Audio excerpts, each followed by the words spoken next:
Greetings to all my loving students and viewers. This is the high time when the students be aware of all the details and facts related to the change in new syllabus and question paper format with marking scheme and components of internal assessment. Today we are going to discuss the change in the format of question paper of class 10th. The subject is English language and literature.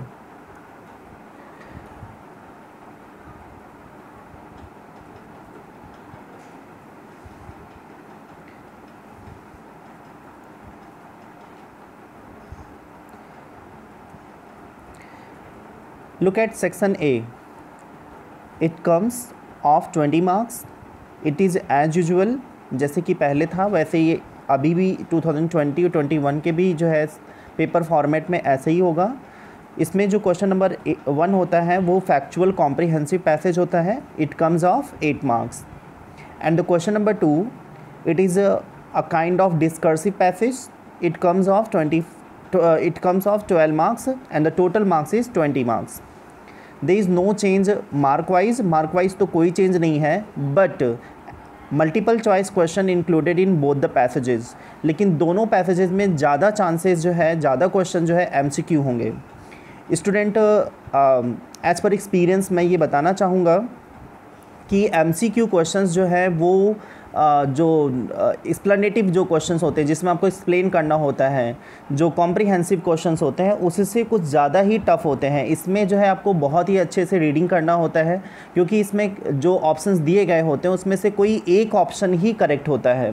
और अगर आप उसे बहुत ही attentively passage को read नहीं करते हैं तो डेफिनेटली आप जो ऑप्शंस होते हैं उसमें आप गलत कर देते हैं. वाइल जो एक्सप्लेनेटिव होते हैं, जो शॉर्ट आंसर टाइप क्वेश्चंस होते हैं, उसमें जो है क्या होता है कि पैसेज से ही आपको कभी कभी आंसर मिल जाता है, और अगर आप पैसेज के ही लाइन को लिख देते हैं तब भी आपको मार्क्स वहाँ पे अवॉर्ड कर दिया जाता है. तो वहाँ पे क्या होता है कि मार्क्स मिलने के चांसेस होते हैं. लेकिन MCQ क्वेश्चंस में, क्योंकि ये ऑप्शनल बेस्ड होता है, इसमें एक ही ऑप्शन करेक्ट होता है. अगर आपने रॉन्ग ऑप्शंस को लिख दिया है तो वहाँ पे आपको मार्क्स अवॉर्ड नहीं किए जाते हैं. तो इसमें बहुत ही केयरफुली आपको पैसेज को रीड करने की ज़रूरत होती है.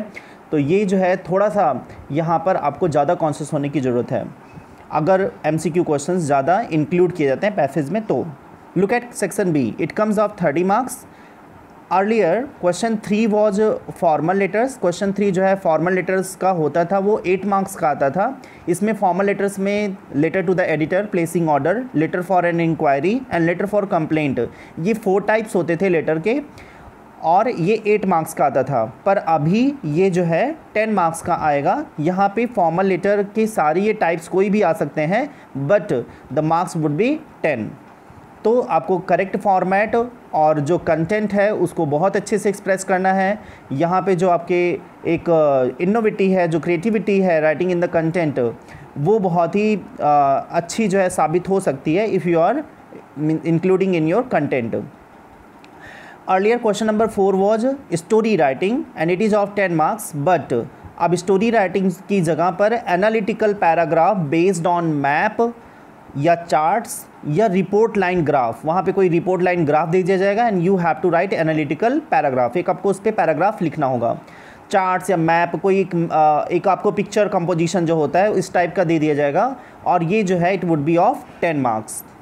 Question number 5 was gap filling. अभी तक जो है क्वेश्चन नंबर 5 जो है गैप फिलिंग हुआ करता था and it comes of 4 marks. पर अभी जो है ये गैप फिलिंग की जगह पर कुछ और भी क्वेश्चंस यहाँ पे इंक्लूड किए गए हैं, जैसे क्लोज पैसेज दिया जाएगा और एडिटिंग का भी पैसेज आ सकता है इसकी जगह पर, और गैप फिलिंग भी हो सकता है. तो यहाँ पे 3 ऑप्शंस दिए गए हैं इस क्वेश्चन में and it comes the same marks. It is 4 marks. ये 4 मार्क्स का ही रहेगा, इसमें कोई चेंजेस नहीं है.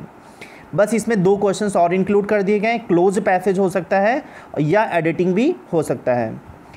क्वेश्चन नंबर 6 जो है ये यूजुअली जो है एडिटिंग और ओमिशन हुआ करता था. 4 मार्क्स का आता था पहले, पर अभी इसकी जगह पर जो है डायलॉग राइटिंग कर दिया गया है, या reporting a dialogue on given clue. तो जैसे आपने जो है ग्रामर में डायरेक्ट इनडायरेक्ट नरेशन होगा, जिसे आपने डायरेक्ट इनडायरेक्ट नरेशन पढ़ा होगा, और जिसमें जो है कोई टेलीफोनिक कन्वर्सेशन होती है उसको एज अ रिपोर्ट या एज अ मैसेज आपको जो है किसी को बताना होता है थर्ड पर्सन से, तो वहाँ टेलीफोनिक कन्वर्सेशन भी हो सकती है, या कोई इंसिडेंट है जो जहाँ पे डायलॉग्स दिए गए हैं और उस इंसिडेंट को आपको एक पैराग्राफ में जो है चेंज करके लिखना है, तो इस तरह का कुछ आ सकता है। और यहाँ पे मिलेंगे आपको 6 मार्क्स इसके लिए। तो पहले क्वेश्चन नंबर 6 4 मार्क्स का था और अभी ये क्या हो गया 6 मार्क्स का हो गया। और क्वेश्चन नंबर 7 जो सेंटेंस फॉर्मेशन था, now it has been deleted, इसको जो है डिलीट कर दिया गया है, इसको क्वेश्चन पेपर से हटा दिया गया है। तो अभी जो है जो सेक्शन बी है इसमें ज़्यादा चेंजेस हुए हैं, जहाँ पर पहले 5 क्वेश्चंस इसमें रहते थे, क्वेश्चन नंबर 3 से लेकर के क्वेश्चन नंबर 7 तक क्वेश्चंस हुआ करते थे, अभी वो जो है सिर्फ इसमें 4 क्वेश्चंस होंगे सेक्शन बी में, और यहाँ पे कुछ क्वेश्चंस की जगह पर कुछ क्वेश्चंस चेंज हुए हैं। लास्ट यहाँ पे क्या है सेक्शन सी, ये टोटल 30 मार्क्स का आता था, और पहले जो है इसमें जो क्वेश्चन नंबर 8 हुआ करता था, अब वो क्वेश्चन नंबर 7 होगा, और क्वेश्चन नंबर 7 पे ये आएगा, और यहाँ पे क्या होगा कि 2 एक्सट्रैक्ट दिए होंगे, किसी 2 एक्सट्रैक्ट्स में से एक आपका पोयम का हो सकता है और एक प्रोज का कोई पैसेज हो सकता है, उसमें से कोई एक पैसेज आपको जो है करना रहेगा। और पहले जो है यहाँ पर 4 ऑब्जेक्टिव क्वेश्चंस आते थे, 1 वर्ड आंसर हुआ करते थे, लेकिन अभी यहाँ पर जो है दो शॉर्ट आंसर टाइप क्वेश्चंस को इंक्लूड किया गया है, जिसके मार्क्स जो है 2-2 रहेंगे, और टोटल जो है ये 4 मार्क्स का ही रहेगा। पहले भी ये 4 मार्क्स का था और अभी भी ये 4 मार्क्स का ही रहेगा। तो इस तरह से जो है क्वेश्चन पेपर में चेंजेस हुए हैं। सेक्शन ए वैसे ही 20 मार्क्स का है, और सेक्शन बी 30 मार्क्स का ही है, सेक्शन सी 30 मार्क्स का ही है। जो टोटल मार्क्स थे वो वही हैं उन सारे सेक्शंस के, बट क्वेश्चंस के कुछ पैटर्न और कुछ जो है क्वेश्चन का फॉर्मेट चेंज हो गया है, इतना ही चेंजेस इसमें हुआ है। और ये आपके लिए बहुत ही ज़्यादा इंपॉर्टेंट है to prepare for the examination के लिए प्रिपेयर करने के लिए ये आपके लिए बहुत ही इंपॉर्टेंट है। And this is very important to know about all the changes, so that you can practise in all the subjects and work of their means of the weak areas of the subject. जो subject के weak areas हैं जिसमें आप अच्छे नहीं हैं, जैसे letter writing में आप थोड़े से अच्छे नहीं हैं, तो आपको you need to give more time in this to sharp this skill. इसमें जो है राइटिंग स्किल को शार्प करने के लिए आपको कुछ ज़्यादा समय वहाँ देना होगा, तो this is required. If you talk about the internal assessment marks, अगर मैं इंटरनल असेसमेंट की मार्क्स की बात करूँ तो वहाँ पे इंटरनल असेसमेंट 20 मार्क्स का होता है। And for internal assessment some activities are given, वहाँ पे कुछ एक्टिविटीज़ दी जाती हैं, एंड activities includes like assessment of listening and speaking skills, and for this you means 5 marks will be given, वहाँ पे 5 मार्क्स दिए जाते हैं for the assessment of listening and speaking skills.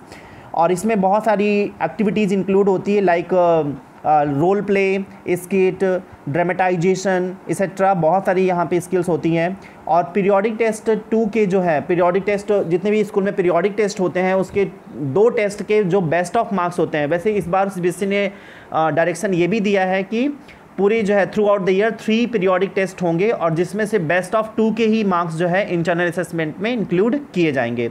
और फिर आपका जो है नोटबुक और सब्जेक्ट इनरिचमेंट के मार्क्स भी इंक्लूड होते हैं। तो पूरा वो पोर्टफोलियो बनता है जिसमें जो है सब्जेक्ट इनरिचमेंट में जो है आपको 5 मार्क्स, और नोटबुक पे जो है 5 मार्क्स होते हैं। 5 मार्क्स जो है assessment of listening and speaking skills पे होता है, और 5 मार्क्स जो है आपको दिया जाता है पीरियोडिक टेस्ट की परफॉर्मेंस के अकॉर्डिंग। तो ये इसके जो है 4 यहाँ पे एक्टिविटीज़ हैं जिसके मार्क्स जो है इंटरनल असेसमेंट में इंक्लूड किए जाते हैं। और टोटल आपके मार्क्स होते हैं 100, और 80 मार्क्स का आपका रिटन पेपर होता है जिसमें ये सारे चेंजेस हुए हैं। आई होप आप इसको जो है अच्छे से प्रिपेयर करेंगे और इसकी तैयारी में आप जुट जाएंगे, जिससे आप अच्छे से अच्छे जो है मार्क्स ला सकें। Thank you for watching this video.